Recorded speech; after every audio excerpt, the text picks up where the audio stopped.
And looks like, I don't know if I can turn off your video, Julia Mirella. Should be able to. There we go. Okay, so everybody should have my screen. And if there's anything that you want to raise during this first section, just pop it on the chat and I'll try and cover it with within the demo. So the chat is over here. So we're going to set up multiple sites. So the concept of this little webinar, this demo, is to show you how you can run your library in different physical locations. So some libraries do this just as part of their process. Quite a lot of Sling libraries, for example, have different sessions in different community centers, different towns, and they've got a regular schedule for those. Sometimes they are less regular, so you might just want to run a one-off pop-up event or maybe a launch or something like that, and that would potentially be in a different physical location. So I'll show you how all that works. And then moving on to reservations, because if you're moving items between sites, you clearly need to know ahead of time whether somebody wants something from that other site. So people need to place reservations for that site. And then as admins, you need to see what you need to put in the van or what you need to take to that site for what day. So I'll show you how you do that. And then there's a new feature introduced recently, last week or so, which is a buffer period. And that's a bit of time on the end of each loan or beginning of each loan, initially put in place to help people quarantine or clean items, but it's also used for transit time, you know, to allow you to move items between sites without it being reserved for that period. And then if you want to, you can limit certain items to certain sites. Maybe you've got something so big that it won't fit in the van or something like that. So we'll have a look at that too. Okay, so let me flip to my demo. And you guys should now see an engine demo site. No, that's paused. I'll share that. Okay, everybody got that? Just yep. Pop it, yep, on the chat. Brilliant, perfect. Okay, so we'll start off with setting up multiple sites. If we pop into admin and settings, and then sites and opening hours. So just to clarify the difference between a site and a location, a site is a physical address, so a building typically, and then a location would be things within that building, so maybe a room or a shed or a shelf, something like that. Or it could be a virtual location, you know, a quarantine space or a repair virtual space. So that's the difference between sites and locations. So on this particular account, I've got 4 different sites. There's North Campus, which I'm just using as headquarters for this demo. We've got a sports hall, community centre, town library, and this particular demo library is set up such that people can reserve items to pick up and return from the library on any weekday because it's manned permanently, and we just need to figure out how to get the items to the library for that particular member. And we've got a couple of other sites that are just open 1 day a week, Oasis Sports Hall and the Community Centre. And then we've got people at the headquarters 3 days a week. So those are regular opening hours. What you can also do is set up ad hoc opening hours for a single one-off event. So if I have a look at custom hours or holiday for the sports hall, we can see that there's a bunch of different one-off one-off sessions. You can also use this to create holiday periods, as it were. So if you wanted to just close during one of your regular sessions, let's have a look at the town library. For example, it's open every Wednesday, but maybe one Wednesday it's closed for cleaning or bank holiday or something. What you do is you just add custom opening hours for that and mask it over with a closed on that day.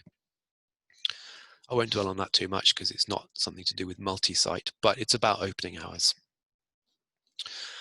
Okay, so those are the sites we've got in here. They've all got a physical address. They've all got a color. That just helps people booking on the calendar. And let's have a look and see what that looks like on the member site. So if we go to Find Us or Opening Hours, then there's a little map which shows all of the different sites. And these are the pop-up sessions as well. So there's regular opening hours and other ones. It's a fairly basic page. There's not a lot more you can do with it.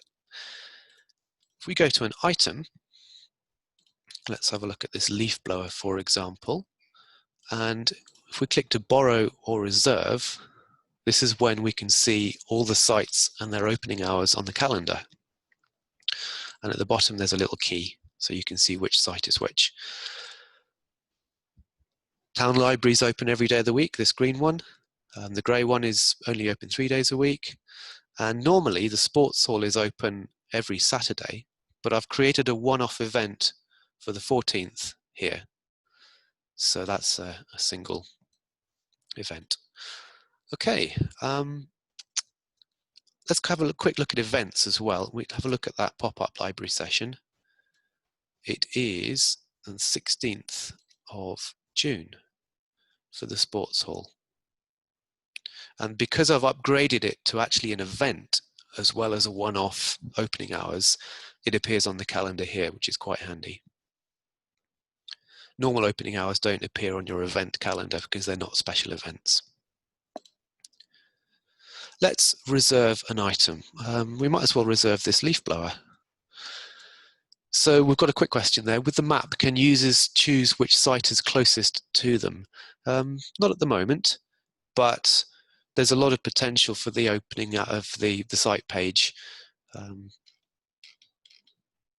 If you've got lots of sites, then yes. As soon as you start getting in sort of 10 sites plus, then we can start looking at that kind of thing. But most libraries we work with have got less than 5 sites. I think if you start looking at potentially a van circuit, you might end up with 20 or more. And then yes, we'll put in filters when we see more users have larger numbers of sites. So I'll look at the leaf blower.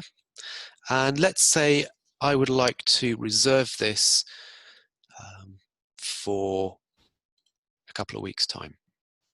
We choose date. Note that I'm logged in here as an administrator, so I'll see more options than the members would. So the members would only be able to choose dates off the calendar, whereas admins could choose today. You might be physically handing an item over, so you have to start the loan today. But members can only reserve using the calendar. We choose from and to sites. So let's say we're going to pick it up at the town library, borrow it for a week, and return it to the town library again in a week's time. Pretty straightforward. Add to the basket. For simplicity on this demo, I'm not going to be charging anything. I have turned on postal loans for this particular account, so if you like, I'll show you that later, and then we'll reserve. So that's created a reservation. Fairly straightforward. We pick it up from the town library and we return it to the town library.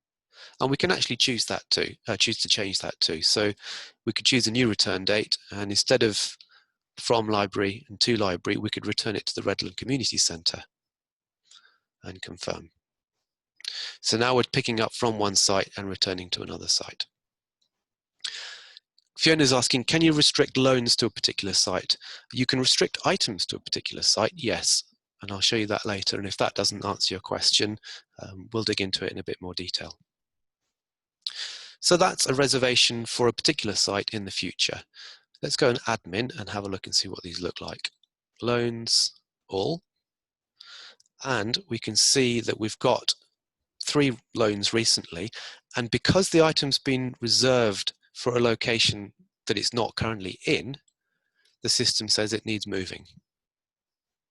So let's say we're going to drive to the town library for the Monday session.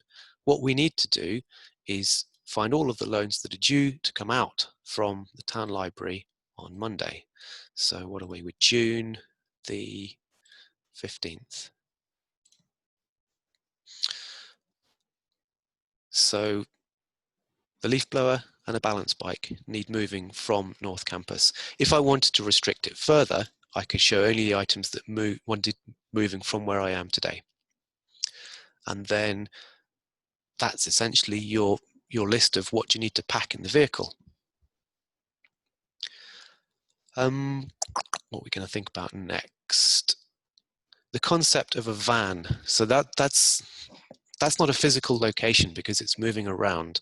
So what I've done here is I've actually created a location for the van rather than a site. So if we go to sites, you see we've got HQ and 3 others, but if I go to locations, I've created a van location. So that allows us to track what is actually physically in the van. And because we don't need a physical location for it, I've just put it in the HQ site, which works pretty well. And if I wanted to go and have a look at my item list, I could find everything that was in the van. I don't think I've actually packed anything in the van yet. Oh, there's a balance bike in the van, so that's fine. But I noted that we needed to put the leaf blower in the van for the town library session on Monday. So we'll clear this out. Choose none there. So that's finding all items. And what was it? It was the leaf blower, wasn't it? Search for the leaf blower. And then what we can do is we can move it to the van. If you want to do this, I mean, you don't have to be this diligent about tracking item locations, but you can if you need to. And then we move that item into the van. So now we can see that it's in the van. Fairly straightforward. Everything's logged. All of the movements and so on is tracked on an audit trail here. So that's how you reserve an item for a site, or member reserves an item for a site, and how you see what needs to be moved between sites. When it actually comes to the Monday session, what you would do is you would change your working location. So whenever you log in on a multi-site system, it asks you what your current working location is. And that's really just to streamline some of the check-in, check-out processes. And let's say I'm now working in, what was it, Town Library on Monday. There we go, working in Town Library.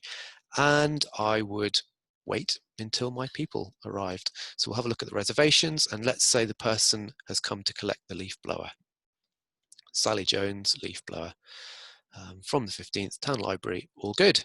All we need to do is check out. And that's on loan. Because there was no payment required on this one, that was a very quick process. In the real world, you could choose to take payment when it's checked out, or you can choose to request payment when the user actually places the reservation. Let's have a look at that. Settings, loans and reservations, and down here you've got the option of choosing when payment is taken. So if you choose when the reservation is placed, they have to put their card details in and actually pay for the reservation there. Just going to admit someone else in. If they've got balance on their account, in other words, if they've added credit already, then they don't have to actually pay for it, then it just goes on account. Otherwise, you have to take payment on the checkout. If you want, you can add a reservation fee, 50p, a pound or something like that, just to stop people reserving stuff willy-nilly and then not coming to collect them. Okay, any questions at this point? So reserving, seeing what needs to be moved, and a little bit of when reservations are paid for. Cool. Now let's look at a buffer period. So let's go back to our loans and have a look at the leaf blower and drop into the actual leaf blower page. It's now on loan to Sally Jones. If you had library open every single day, then potentially somebody could borrow it the day after it was due back somewhere else. And you might not be going to that site for another 2 days. So you might not want 2 loans to butt up right against each other. So what you can do is you can add a buffer period. Let's just open this in a new tab for simplicity. We'll go settings, loans and reservations, and then buffer hours between loans. And let's say we need 48 hours, couple of days between loans just to move items between sites. Currently, this is a library level setting. You don't have it at a product level. But if we desperately need it at a product level, we could introduce that as a feature. So we've now got a buffer hour of 48, or buffer of 2 days. If I refresh this just to show you what this now looks like on the website, every loan has got this grey unbookable period at the beginning and end. Pretty straightforward, it does what it says on the tin. And for admins, it shows as buffer, this grey box, but for members logged in, it just says unavailable. So we've got a question coming in from Mirella. Can we request a certain amount of minimum days for the reservations to be placed? I see, so you need a minimum of 4 days ahead of time to be able to get an item from HQ to put in the van. No, you can't, but I will have a think about the best way to implement that. So you don't want something to be reserved from tomorrow, for example. It's not quite a buffer period, is it? It's similar, but you need a minimum lead time. I think it's probably a good way of phrasing that. And not at the moment, but I'll look at seeing how we can get that in place. Okay, let's move now to limiting items to certain sites. So leaf blower is fairly small, straightforward. You can carry that around. We can put it in a van. But let's just say, for sake of example, we've got an easy up here, which is too large, too heavy, or for whatever reason, you can't move something from one site to another. When I hit borrow or reserve on this particular item, you'll see that only the North Campus site is appearing. That's because that's my HQ and that's where it stays and people have to collect it. I've actually put in the description of the item, this is only available for collection from North Campus. But what actually restricts it is if you go down to edit the item and then the check-in, check-out tab, you just choose which sites you're restricting the item to. So, does that answer your question, Fiona, about restricting loans to a particular site? I mean, this is an item-based restriction. We don't have member-based restrictions, so you can't say only certain members can do different sites. But what kind of situations? Okay, good. Well, that's good to cover that. If there's another situation where you might want to restrict something or someone or whatever to a certain site, just ask, see if we can figure that out. Okay, just letting Alan in. Okay, so that is limiting items to a certain site. Hi, Alan. I've got attendees on mute and video off for now, and we'll join you in a second. Okay, I think we've covered most things around multi-site now. I've covered the concept of the working site, where you currently are, and I'll show you exactly how that manifests itself in some workflows. We looked at the reservations for the site, and we did a checkout. Because I'm working at Town Library, I don't think it shows by default only the Town Library loans, because you want to be able to see everything, just in case someone didn't put it into the system correctly. But when you check something back in again, let's say someone's returning something to the Town Library, and we hit check-in, then the locations I'm given in this menu here are only the locations in the library I'm currently working in, or the site that I'm currently working in. If you needed to change it, it's a quick case of choosing a different working site. So that's just a feature to streamline things. It doesn't lock you to only items on a certain site. If you wanted to only find items in a certain site when you're looking for items, you can use these filters here. On the admin side of things, if we go items, browse items, you can see what's in a certain location this way. So the van there. Now, we did have two things in the van, didn't we? We had the frog balance bike and we also had that leaf blower. But because we checked out the leaf blower, that's no longer in the van. That's gone off to the member and it's on loan. I think that's probably all I want to show you around multi-site and reservations.